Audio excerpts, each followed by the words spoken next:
Hey guys, and welcome to this combat overview. This video will present to you how combat works in Zenless Zone Zero alongside some other tidbits that aren't quite explained in the game. There's quite a bit of info to go through, so here we go. Let's start off by looking at the characters or agents that you have available. There are 5 archetypes in the game that you need to know about. First off, you have stunners. These are agents that focus on efficiently raising the enemy daze bar. Second, you have defenders. These are going to be the agents that focus on protecting your team. Third, you're going to have your attackers. These are your main damage dealing agents. Fourth, you have your supports. They're going to give you buffs, all that good stuff. And fifth, you have your anomaly agents. These are agents that focus on inflicting elemental status effects on the enemy. Now, I've presented these agent archetypes based off of how useful they will be in dazing the enemy. Stunners being the most efficient and anomaly agents being the least efficient. The flow of combat should look something like this. You start off on your stunner or defender to soften up the enemy by building up the stagger bar. Once you daze the enemy, initiate a chain attack for massive damage and then swap to your damage dealing units, aka attackers or anomaly agents, to take full advantage of the damage amplification debuff. Once the daze bar resets, you start this rotation all over again and keep repeating it until you win. Based off of this combat flow, you should build your teams accordingly, and that involves having teams with at least 1 stunner or defender, 1 attacker or anomaly agent, and 1 support. Now, there may be some situations where you can fit an anomaly agent in the last slot of a team instead of a support, but I haven't been able to test that hypothesis yet. Now, I need to make sure I put this out there. Do not, under any circumstances, underestimate how useful dazing is in this game. You want to daze your enemies as much as possible to boost your damage to insane levels. Whenever you daze an enemy, you apply a damage amplification debuff on them that lasts for the entirety of their daze duration. The value of this debuff is shown here, under the enemy's stagger bar, and it can up your damage by 150, 185, 200, or 235%. Needless to say, that is a huge damage buff. Do not miss out on this opportunity.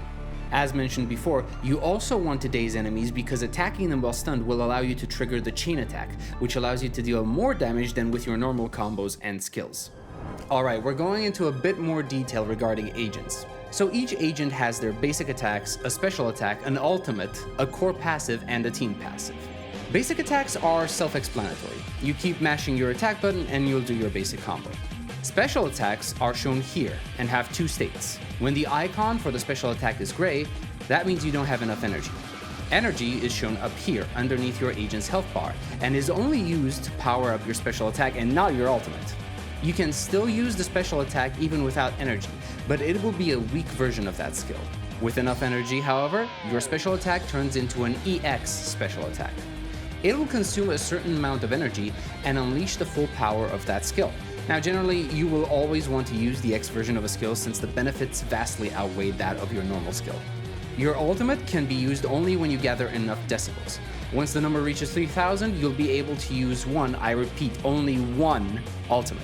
So you better make sure you use it on the agent that best fits the current combat scenario since they all have different effects. Usually you'll want to use your ultimate when you've already dazed an enemy so that you can take advantage of that sweet damage amplification window. Your agent's core passive can be seen in the skills tab of their character screen and can be upgraded 6 times if you have enough resources to spare. The core passive tends to give a hint as to how you want to play a certain character. For example, Von Lycon gets an increase in his daze multiplier if he charges every single one of his attacks by holding down the attack button. Or, in Grace's case, you want to use basic attacks until you get maximum zap stacks so that you can increase the anomaly buildup she inflicts on an enemy with her EX. The team passive of an agent can be seen in the exact same spot as the core passive. If you mix and match agents on your team so that they share either the same elemental type and/or faction, they will receive certain benefits pertaining to their kit. It's advised to keep these passives in mind when building your team. You can check whether or not your team passives are active in the team formation menu. Now let's talk about dodging real quick. The dodge button will make your character dash in a direction of your choice. Dodging an enemy attack just before it hits will slow down time a little bit and allow you to do a counterattack. This counterattack makes you invulnerable, so don't worry about getting hit while doing it. When you go to your agent's skill screen and select the dodge skill, it's gonna look something like this. It's quite a bit, but to simplify it for you, it should look something like this instead. Every character has these dodge skills, so they should be universal. The only difference between them would be the damage values and the daze value. Obviously, the most valuable attack from this list is the dodge counter, which has the highest damage and daze values. Moving on to assists. The assist button is this yellow button here in the lower right corner. It is also the button you use to swap out characters. You can trigger an assist in 3 scenarios. First scenario, your character gets knocked back. Pressing the assist button will trigger a quick assist, allowing you to swap to a new character and trigger an attack. This is something that hopefully you'll never need because you never want to get hit, much less knocked back. The second scenario is when the enemy prepares an attack and flashes with this yellow spark. Pressing the assist button will trigger the defensive assist, which is a fancy way of saying that this is the parry mechanic. After a parry, hitting the basic attack button will trigger a follow-up attack that will inflict a lot of damage in daze. Make sure you never miss this attack opportunity because it's very valuable. The third scenario takes place with the help of a support agent like Nicole, Sukaku, and Lucy. These agents are capable of triggering a quick assist after using their skill. Anomaly agents are capable of building up anomaly status effects on enemies. It shows up as this little circular icon next to the enemy's HP bar. Fill up this gauge and it'll trigger the element's respective anomaly, dealing damage.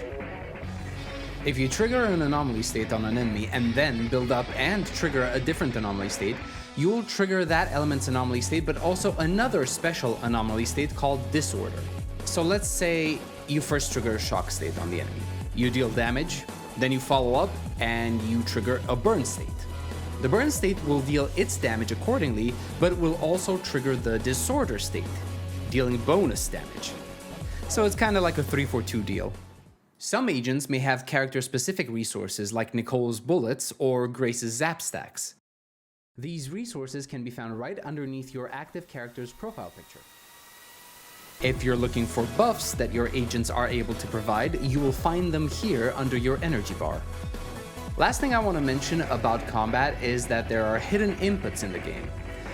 I have no clue who thought this was a good idea to put into a gacha game, but I guess we now have to keep an eye out for these hidden moves that agents are able to pull off.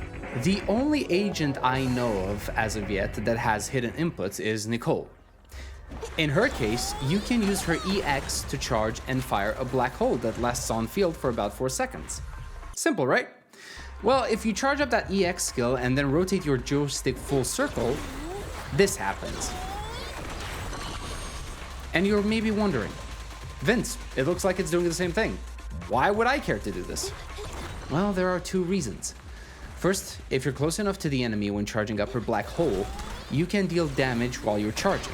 If you charge the black hole, then rotate your joystick, you can extend the charge time a little, giving you more damage since the animation lasts longer. Second, if you fully charge the black hole after she takes a seat on her suitcase, the black hole that she generates will last for about 1 second longer, dealing more damage and applying more ether anomaly buildup. So a skilled player might be able to increase the damage they deal with this skill for the same amount of energy being used. Oh, and a funny thing? If you by any chance release the EX button before Nicole sits down properly, you're gonna whiff the skill, causing the black hole to launch prematurely and only last on field for about 3 seconds. But, as a consolation prize, you get to see Nicole in this funny pinup position. If you do happen to find any hidden commands for any of the characters, please do let me know in the comments below. I'm sure everyone playing ZZZ would love to find out about these. But that's gonna be it for the combat overview. I hope this gave you a much better idea of how combat works in Zenless Zone Zero. If you enjoyed the video, please leave a like, comment, and subscribe, and I will see you in the next one. Until then, have a good one.